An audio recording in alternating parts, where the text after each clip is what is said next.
Because it doesn't make any sense. Well, You can't just say it's three persons and one God like it means something. It doesn't. You can't be three separate people and one person at the same time. It's nonsense. It's basic theology. Basic theology. Yeah. Right. It makes no sense like everything else in the Bible. A virgin birth, a talking donkey, an all-knowing God who keeps forgetting shit. Look, there's only one God, but he exists in three separate persons, okay? Yeah, that's something people say without thinking. Oh. If you think about it for like 2 seconds, it falls apart. Look, it's not that complicated. There's one God, but he exists in three separate persons. You keep saying the same thing like you think it helps if you just say it slower and louder. It doesn't. I mean, I'm not deaf, Look, it's a mystery, okay? It's supposed to be beyond our understanding. Oh, perfect. It doesn't make sense because it's holy, right? That's, the excuse. God's ways are higher than ours. It's a mystery. We have to have faith. So what's the deal with the Holy Spirit anyway? Why is he even necessary? I mean, can't God just do his job? I get Jesus is separate because he's a man, but God's already a spirit. Why is there another spirit? Well, the Holy Spirit is also God. Yeah, I know that. They're all God, but now we got three persons and two of them are like exactly the same thing. Why? I mean, what's the point? Look, the Holy Spirit is the presence of God on earth, helping people grow their faith. Okay, you're making me nuts, I mean, I'm armed with a fork, all right? Listen to me. If God's already a spirit and God is everywhere Right. and he can do anything, why doesn't he just do the Holy Spirit's job too? What? Why isn't it just a father and son act, The holy duo. Why is there a third wheel?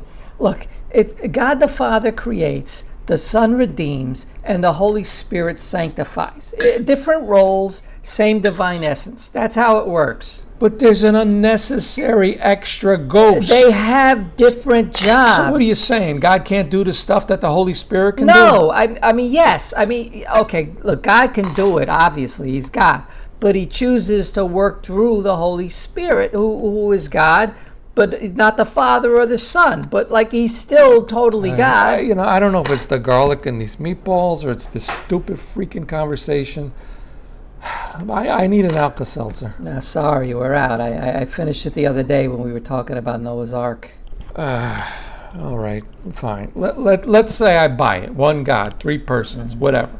So the Father's the most powerful one, right? No, they're all equal. How can they all be equal? Well, each person is fully God. So the Son's not under the Father? No, they're co-equal. What? Why is he called the Father then? You ever meet a dad who's not in charge? Uncle Sal. Well, okay, yeah, but that's because Aunt Mary's crazy and he doesn't want her to kill him in his sleep. Well, look, it's about relationship, not rank. Oh, come on. If one guy sends the other guy down to earth to be a human sacrifice, it sounds like somebody's the boss, and it's not the guy on the cross, okay? But besides, Jesus is just the guy. How can he be fully God? He's fully human and fully God. Fully human, like 100%? Yeah. But he's also 100% God. Correct.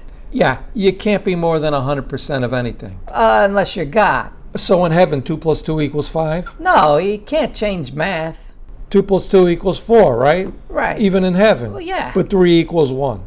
Well, how do they count in heaven? 3, 2, 1, 4, 5, 6? Look, it's not about math. It's about the true nature of God. 3 equal people in one God? Right. Even though Jesus is 100% human and 100% God, and God's just 100% God. No, but see, God is also Jesus. Oh, so God is 200% God and 100% human. Wait, and then there's the Holy Spirit, right? So he's 300% God. No, he's just 100% God. So the human part doesn't count then?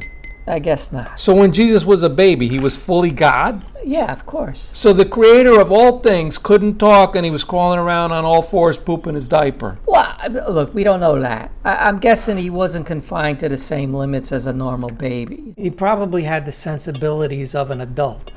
Is that why all those medieval paintings of Madonna and Child show like a baby Jesus with the face of a 60-year-old man? I never thought about it, but yeah, maybe.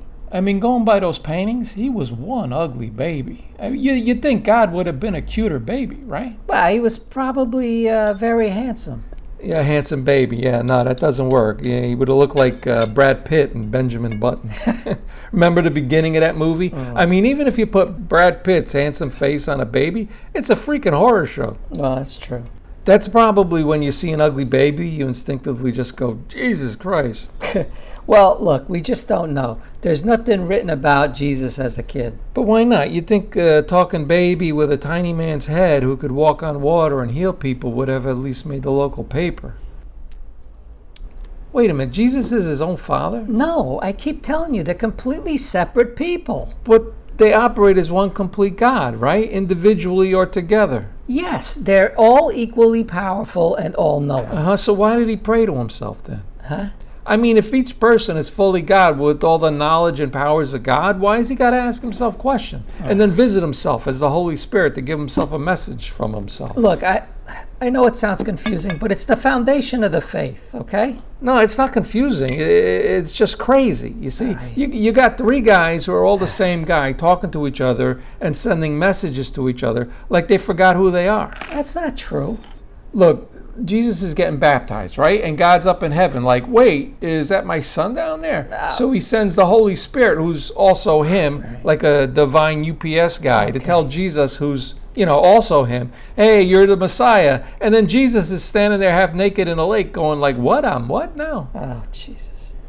Look, they're each supposed to be all-powerful and all-knowing. But they're talking to themselves, reminding themselves about sacrificing themselves to themselves. Look, it's not like that. That's exactly what it's like. He made the rules, then he sets up the whole situation in order to break them.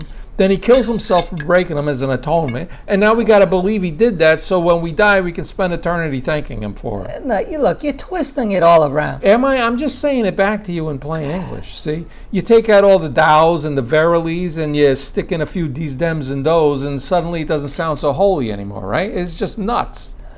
Look, I just... Okay, man. Look, we were indoctrinated with this stuff as kids. And if we ever ask questions, what happened? Well, you get smacked in the head.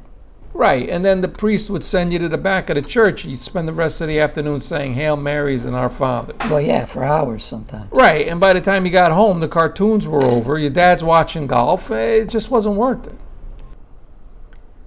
You going to eat that? Nah, I'm not hungry anymore. Look, I'm going to go to the store and get some Alka-Seltzer. You want anything? No, just make sure you get enough this time.